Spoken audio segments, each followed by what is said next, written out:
Bien, hermanos, les saludo en el nombre del Señor Jesucristo y tenemos unos minutitos como para poder hacer esta grabación con la ayuda del Señor, que Dios nos dirija. Y quiero hablar un poco, con la ayuda del Señor, sobre la segunda obra maestra, porque nuestro Señor Jesucristo fue la primera obra maestra del Señor, pero Dios prometió para el tiempo final expresar, manifestar la segunda obra maestra sacada del costado del Mesías. Entonces vamos a hablar un poquito acerca de eso. Voy a leer Isaías 53, ya por unos momentos, Isaías capítulo 53, donde lo vamos a usar como base para hablar de la primera obra maestra. Dice así en el nombre de Jesucristo: ¿quién ha creído a nuestro anuncio? ¿Quién ha creído a este anuncio del Evangelio del Señor, del misterio que subyace y que está escondido en las páginas de la Biblia? Desde Génesis a Apocalipsis había un misterio que Dios tenía en su corazón desde antes de la fundación del mundo. Y entonces Dios escribió toda la Biblia, desde Génesis hasta Apocalipsis, para dar a conocer este misterio. Y este misterio era Cristo. Cristo es el misterio de Dios revelado. Pero en Cristo, del costado del Mesías, como vamos a ver, fue sacada una esposa, una novia amada, que tiene manifestación y cumplimiento en este tiempo, antes del rapto. Entonces dice: ¿quién ha creído a nuestro anuncio? ¿Y sobre quién se ha manifestado el brazo de Jehová? En otras palabras, y sobre quién se ha revelado, a quién le ha revelado el Señor su brazo. Y dice: subirá cual renuevo delante de él, y como raíz de tierra seca. No hay parecer en él ni hermosura. Le veremos más sin atractivo para que le deseemos. El Señor Jesucristo no era una persona alta, no, él era más bien bajo. Y no era como, diríamos, como como el primer rey de Israel, como Saúl, que era más grande que todo el ejército. Seguramente Saúl medía 1,80 m. No, el Señor era de baja estatura y se confundía con la gente del pueblo, porque así quiso el Señor venir, ¿ya? Entonces, no hay parecer en él ni hermosura.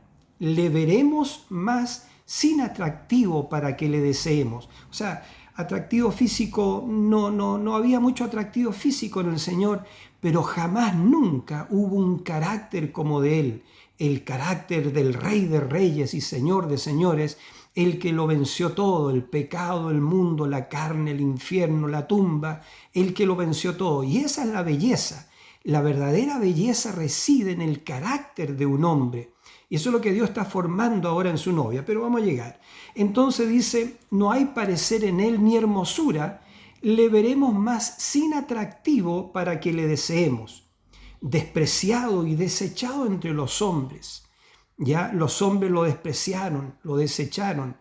Dice: varón de dolores, experimentado en quebranto. ¿Cuántas cosas pasó nuestro Señor Jesucristo, digamos, en su evangelio, digamos, ¿cierto? En su pasión, en su evangelio.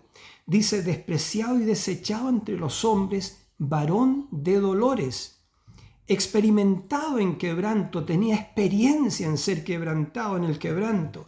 Dice: y como que escondimos de él el rostro, fue menospreciado y no lo estimamos.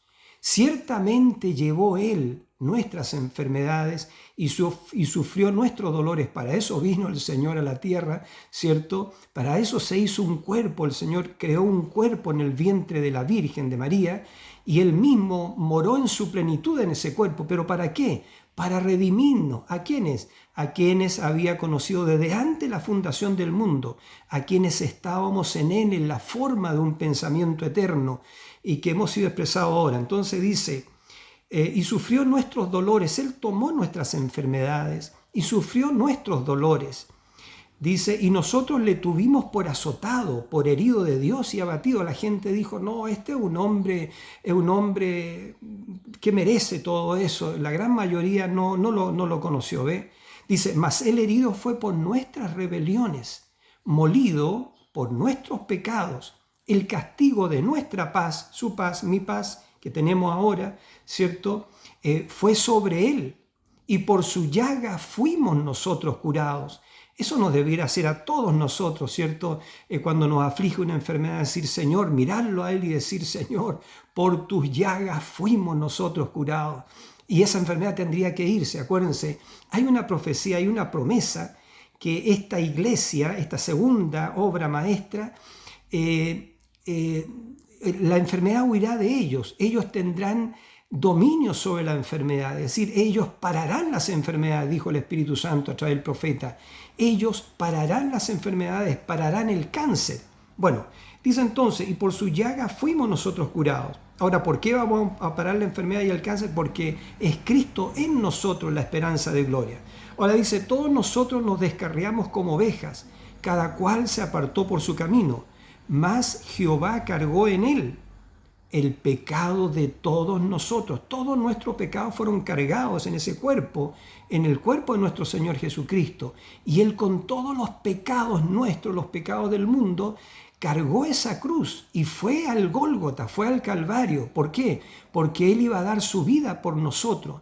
La única forma de poder regresarnos a Él, de poder redimirnos, porque la Escritura dice que Él nos redimió por su sangre. En Revelación 5 dice, te damos gracias, Señor, dice, porque con tu sangre, o sea, tú eres digno de tomar el libro y de abrir sus 7 sellos, porque con tu sangre nos has redimido para Dios de todo pueblo, linaje, lengua y nación, y nos has hecho reyes y sacerdotes y reinaremos sobre la tierra.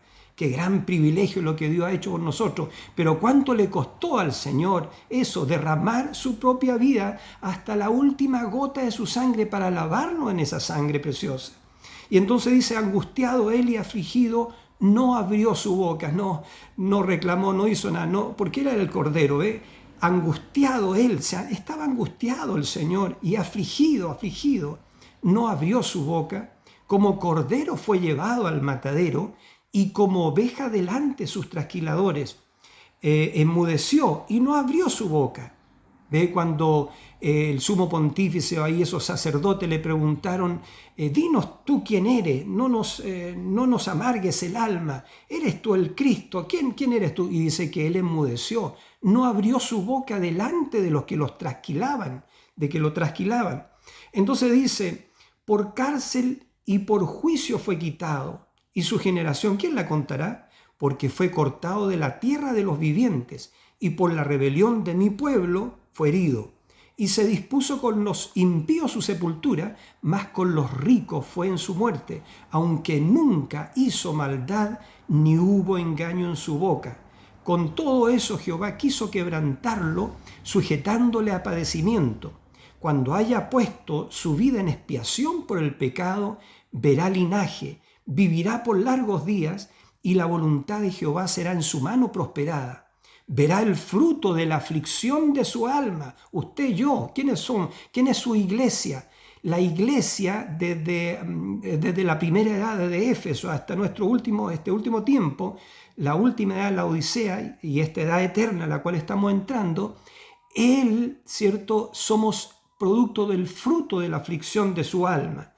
Y dice así, verá el fruto de la aflicción de su alma. Él se afligió por nosotros para redimirnos, porque nos había puesto acá en la tierra como hombre en estos cuerpos mortales, pero uno de estos días recibiremos un cuerpo incorruptible, glorioso como el de Él, entre 17 y 18 años. Yo le decía a mi esposa hoy día que pronto vamos a tener ese cuerpo, y es un cuerpo eterno, y en ese cuerpo glorificado vamos a ir a la cena de las bodas del Cordero, nos vamos a sentar en esa mesa de millas y de millas con todos los santos de las edades. Y también vamos a regresar acá a la tierra en ese cuerpo eterno para vivir en el milenio, la luna de miel de 1000 años de Cristo con nosotros, su esposa. Entonces es algo glorioso, hermano. No se desanime, anímese. Y dice entonces, verá el fruto de la aflicción de su alma y quedará satisfecho.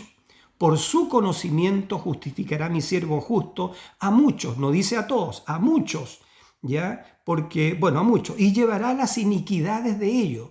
Por tanto, yo le daré parte con los grandes, y con los fuertes repartirá despojos, ¿ya?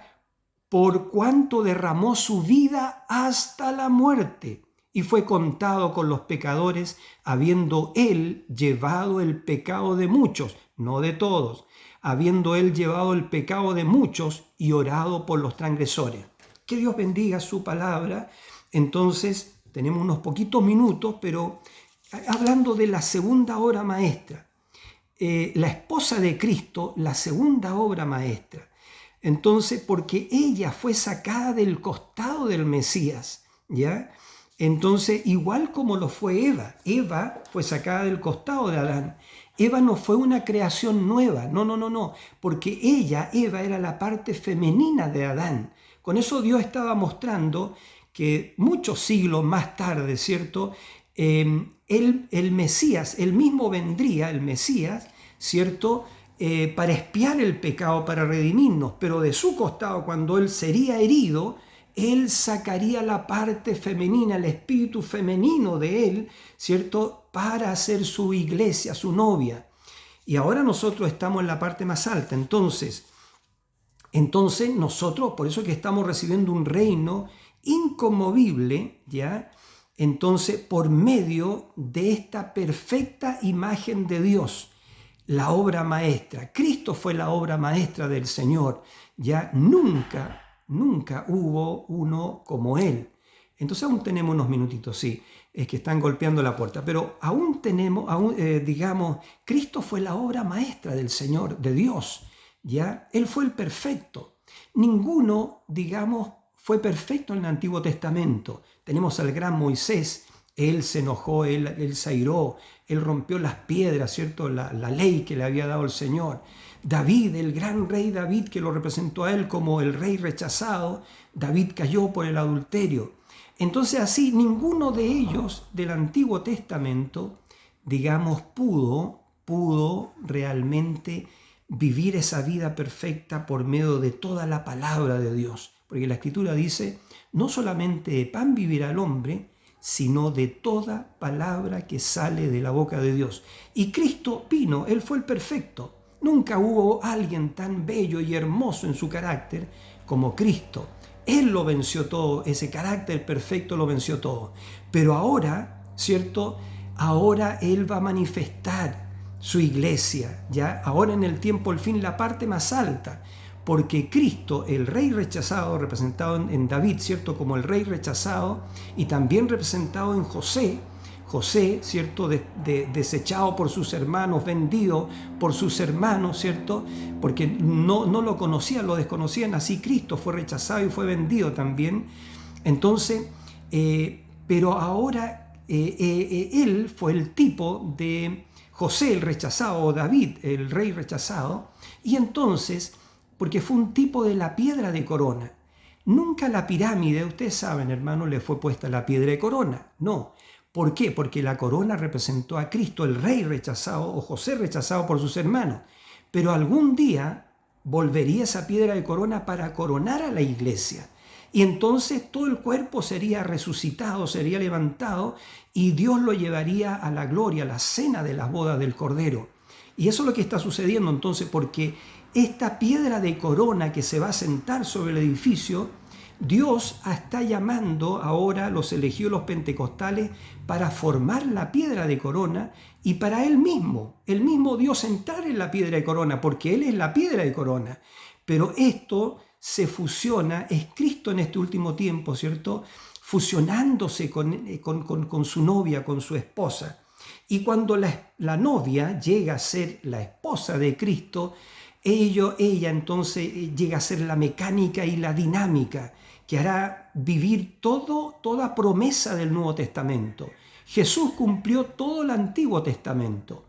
La novia, la segunda obra maestra, va a cumplir todo el Nuevo Testamento, todo lo que está escrito en el Nuevo Testamento, porque Jesús, era todo el cumplimiento del Antiguo Testamento, y esta novia, que llamémosle la novia de la piedra de corona, ella cumple todo el Nuevo Testamento, toda promesa que hay ahí. El que cree en mí las obras que yo hago, él también las hará, y aún mayores. Si estuvierais en mí, mis palabras estuvieran en vosotros, pedid todo lo que queráis y os será hecho. ya tened la fe de Dios, porque cierto os digo que si tú le dices a este monte, sal de ahí y plántate en la mar, y no dudas en tu corazón que será hecho lo que dices, lo que tú digas será hecho. ¿Qué son eso? Pequeños dioses, pequeños mesías sobre la tierra, ahora en el tiempo del fin, hijos de Dios adoptados con autoridad, ¿cierto? Y hablando la palabra del Señor, y la palabra viniendo a cumplimiento, a ser manifestada. Entonces, termino diciendo esto: esta novia del Cordero se convierte en la esposa del Señor. ¿De dónde viene ella? Ella es sacada de la palabra, porque toda obra maestra es hecha por medio de la palabra. Es por eso que las organizaciones, las denominaciones, jamás van a tocar esto y jamás llegarán a esto, porque esta, la esposa de Cristo, la novia de Cristo, es una novia virgen que no conoce credos ni dogmas hechos por el hombre. Bueno, ahí están golpeando. Entonces, que Dios les bendiga. Y eso es, meditemos un poquito en esto, ¿cierto? En la segunda obra maestra, digamos que Dios va a presentar y está ya presentando, está listo para ser presentada más bien en este tiempo final. Y esas obras mayores van a ser hechas para la gloria del Señor Jesucristo. Bueno, que Dios les bendiga. Y un mensaje muy cortito y un saludo muy cariñoso y fraternal para todos ustedes en el nombre de Jesucristo. Amén.